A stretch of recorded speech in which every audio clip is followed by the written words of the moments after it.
আজকে তো আমার স্কুলের শেষ দিন, অনেক খারাপ লাগতেছে। মিনা, আজকে আমার স্কুলের শেষ দিন, আমি আর এই স্কুলে আসবো না। কেন সুইটি, কি হয়েছে? কারণ আমাকে বাইরে থেকে অন্য স্কুলে ভর্তি করবে, এই কথা তোমরা আবার রাজুকে বলো না কেন?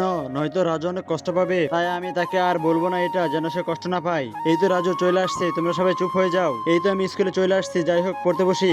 রাজু, আরে রাজু, কথা বলো না কেন? বুঝতে পারছি রাজুর অনেক মন খারাপ হয়েছে আজকে। যাই হোক, তার পছন্দের হালুয়া নিয়ে আসছে, এটা তাকে দেই, তাহলে তার মন ভালো হবে। রাজু, এই দেখো আমি তোমার জন্য হালুয়া কিনে আনছি, নাও খেয়ে ফেলো এটা। এই হালুয়া তো আমি কখনোই খাবো না। নাও মিনা, তুমি খেয়ে ফেলো, এগুলো আমি খাই না। কিন্তু আগে তো রাজু হালুয়া খেত। সুইটি, হালুয়া এটা তো আমার অনেক পছন্দের, দাও আমাকে। এখন কি হলো, আমি তো কিছুই বুঝতে পারতেছি না। এ কি, তোমরা আজকে দুইজন দুই জায়গায় বসেছো কেন? কই ম্যাডাম, আমার বন্ধু তো মিনা, আমি তো মিনার সাথে বসেছি। রাজু, রাজু আমার সাথে এরকম করলো, আমি স্কুল থেকে সত্যিই চলে যাব। রাজু, তুমি এটা কি করলে? আজকে তো ছুটির শেষ দিন, সে আর স্কুলে আসবে না। হ্যাঁ, এটা আমি জানি, যখন ছুটি তোমাদের বলছিল তখন আমি শুনে ফেলছিলাম, আর তার জন্য আমি এই ব্যাপারটা করছি যেন আমার খারাপ না লাগে।